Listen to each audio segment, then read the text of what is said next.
নমস্কার বন্ধুরা, আমিও বাঙালি রান্নাঘরের তরফ থেকে সকলকে স্বাগত জানিয়ে আবার একটা রেসিপি আপনাদের মাঝখানে শেয়ার করতে চলেছি। সেটা হচ্ছে চিংড়ি মাছ দিয়ে ব্রোকলির ডাঁটা ভাজা। তাহলে চলুন দেখে নেওয়া যাক আজকের রেসিপি। ওপরে একটা কড়াই বসছে, তাতে দিয়ে দিয়েছি বেশ কিছুটা পরিমাণে সাদা তেল।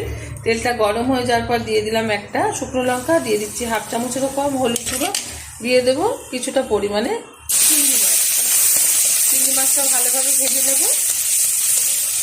ব্রোকলি ডাঁটা কিন্তু অনেকেই ফেলে থাকে, মানে ফেলে দেয়, তো এরকমভাবে একবার ভেজে খেয়ে দেখবেন, না খেলে আশা করি ভালো লাগবে গরম ভাতের সাথে বা রুটির সাথে।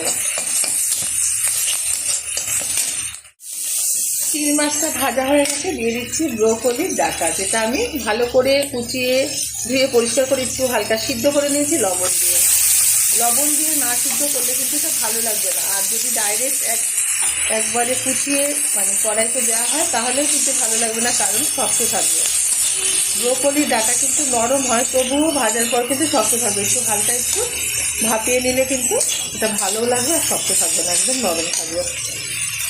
এখন যদি একটু সামান্য পরিমাণে একটু লবণ, যেহেতু আমি আগে লবণটা ব্যবহার করেছি সেই কারণে বুঝে ব্যবহার করলাম এখন লবণটা।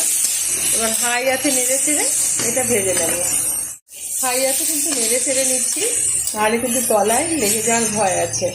এখন দিয়ে দেবো সামান্য পরিমাণে একটু চিনি। মিষ্টিটা যাদের অপছন্দ তারা ব্যবহার করবে, তাহলে চিনিটা দিলে ভালো লাগবে খেতে ডাঁটা ভাজাটা। ডাঁটাটা কিন্তু খুব ভালোভাবে ভাজা হয়ে গেছে। নামানোর আগে দিয়ে দিচ্ছি কুচিয়ে রাখা কিছুটা ধনেপাতা, ফ্লেভারটা ভালো আসবে আর খেতেও কিন্তু ভালো লাগবে। এখন আমি এটা নামিয়ে ঢেলে দেবো একটা পাত্রে। গরম গরম ডাল ভাতের সাথে এটা সার্ভ করবো। আপনারা অবশ্যই ট্রাই করবেন, আশা করি ভালো লাগবে। দেখা হবে পরের ভিডিওতে নতুন কোনো রেসিপি নিয়ে। ধন্যবাদ।